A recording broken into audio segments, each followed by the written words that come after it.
السلام علیکم ورحمۃ اللہ وبرکاتہ۔ پیارے دوستو، آج میں آپ کے ساتھ ایک ایسی حدیث شیئر کرنے والا ہوں جو آپ کے دل کو چھو جائے گی۔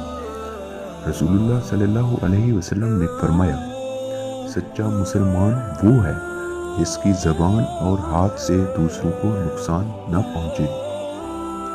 یہ حدیث رسول اللہ صلی اللہ علیہ وسلم کی خوبصورت بات ہے جو ہمیں ایک سچے مسلمان بننے کی سیکھ دیتی ہے۔